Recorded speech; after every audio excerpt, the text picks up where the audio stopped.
बात चल रही है कि सावन के महीने में शिव साधना आराधना विशेष रूप से की जाती है। क्यों?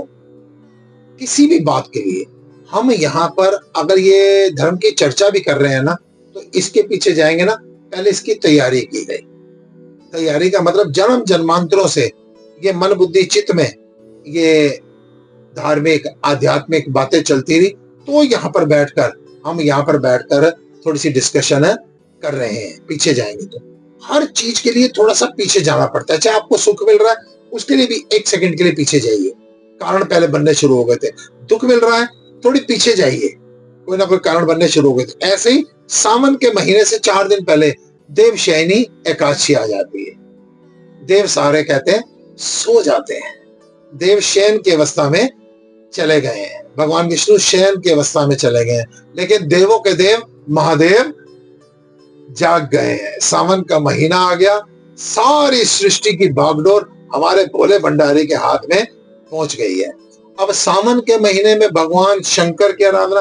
देखो, सावन से ना कुछ दिन पीछे जाइए आप, तो अभी आज से 4 दिन पहले तक क्या था? भीषण गर्मी पड़ रही थी, पसीने आ रहे थे, आदमी खुद को थका हुआ महसूस कर रहा था, कुछ खाने का दिल नहीं कर रहा था, आदमी की भोग वृत्ति भी कम हो गई थी, तो बड़ा परेशान था, विचलित था। लेकिन एकदम क्या हुआ? सावन का महीना आया, शीतल मंद सुगंधित पवन चलनी शुरू हो गई, चारों तरफ हरियाली नजर आ रही है, फूलों ने खिलना शुरू कर दिया, और ये मन में बड़ा सुख बल्कि कामदेव ने प्रकट होना शुरू कर दिया। और दूसरी तरफ जुबान में आजकल पकवान खाने की तरफ ध्यान जाता है। अब पूरी कचौड़ी बना लो, कुछ मिठाइयां मंगवा लो, घेवर मंगवा लो, कचौड़ी मंगवाओ। इन दिनों में क्या होता है? तो सावन के महीने में जिस समय पर काम पूरी तरह हमारे बुद्धि पर नियंत्रण कर रहा है, भोग हमारी जीवा को अपने स्वाद में घेरना चाहते हैं, इस समय पर शंकर की साधना आराधना करने का ये महत्व है, क्योंकि देवादिदेव महादेव ने ही अपने तीसरे नेत्र से काम को भस्म किया था। जो डॉक्टर जिस चीज का स्पेशलिस्ट होता है ना, अगर आंख खराब है तो आई स्पेशलिस्ट के पास जाते हो, अगर कान खराब है तो ईएनटी स्पेशलिस्ट के पास जाते हो। ऐसे ही अगर आप काम से पीड़ित हैं, तो काम को मारने वाला कौन है? राम का सहारा लेके भगवान शंकर है। शंकर की साधना आराधना की जाती है, क्योंकि जितना शंकर की साधना आराधना करेंगे, अगर आप विचार करेंगे ना कि मैंने काम छोड़ना है, मैंने भोग पदार्थ छोड़ने हैं, तो नहीं छूटेंगे। लेकिन दूसरी तरफ आप सारा दिन पूजा पाठ में, भजन में, कीर्तन में, सेवा में, सत्संग में लगे रहिए, आपको भूख लगेगी नहीं, काम को हराना नहीं पड़ेगा। जहां पर राम होगा ना, वहां पर काम का कोई स्थान रह ही नहीं जाएगा।